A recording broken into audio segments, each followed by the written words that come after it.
Hello, my name is Andrew Little. I'm the retiring head gardener, and David is officially the new head gardener. I've been at Wadham for nearly 40 years, and I've loved it, and I've enjoyed working here. I've enjoyed working in the gardens and meeting all the people and all the students who've come through. And it's a pleasure to pass it on to somebody who I know will look after it and treasure it. And I think David's an excellent choice to take over from me. How do you feel about taking over? Yeah, I feel ready to do it. Good. I can see how much love you put in the gardens all these years. I love the trees, how unusual trees you have planted here, and this feeling like a relaxed garden. It doesn't have to be perfect. It's a place where people can sit down or lie down on the ground and just enjoy a bit of time out of the hard studying. Yeah, true. We're very lucky. Yeah. Well, I think one of the things I've learned from David is that maybe in the last couple of years, I've sort of slowed down a bit and let things slip a little bit. And David comes in and he's like a little bit of a whirlwind sometimes. So that's quite a nice thing. It means that he's got ideas of his own, things he wants to achieve, things he wants the gardens to be like, which maybe, is a very good thing for the future.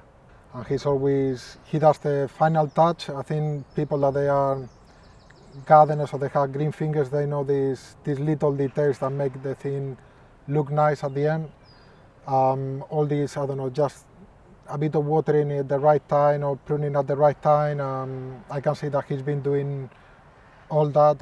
At the same time, I see how comfortable people feel when they are with him. And yeah, he's a nice person to have around. Oh, thank you. Which one is your favorite part of the garden? I have lots of favourite parts of the garden, really, because there are so many nice areas in it. But one of my favourites, in the winter especially, is the embankment, the Civil War embankment in the Fellows' private garden, because you look down on the rest of the garden. It just gives you a lovely view, especially when the sun is going down at the far end of the garden over the cottages. It just looks so grand. My favourite part of the garden is the roof garden, or Barbara Naylor's garden. From when I came here, I love the smells, all the colours, the feeling that it's a bit like a jungle there.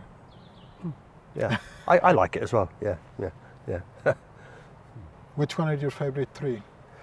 My favourite tree in the garden, I have many favourites, and there are so many good trees, we're very lucky, but my favourite tree is actually the Mexican weeping pine, which is actually behind us over by the cottages, and it's quite a small tree, but it's very soft and it's very tactile. It's quite a beautiful tree. But what about you? Have you sort of seen a tree that you particularly like in our gardens? Yeah, my favourite tree at the moment is the Prosenetia.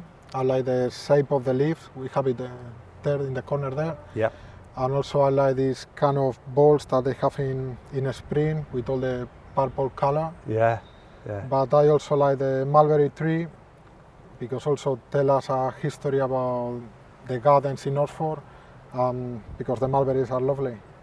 The newest plants in the garden are the ones that you planted last week over in that border just there. The three fruit trees, the plum, the pear and the apple.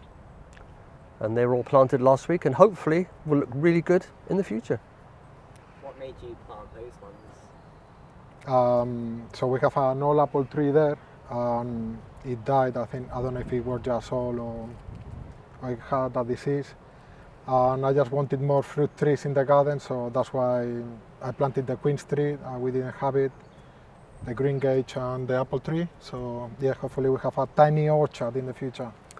It's quite in keeping, really, because if you go back in history, this was an orchard. Before the college took it over and it belonged to the farmer who lived in the cottage over there, this was an orchard. So it's quite in keeping, really, to return part of it to that.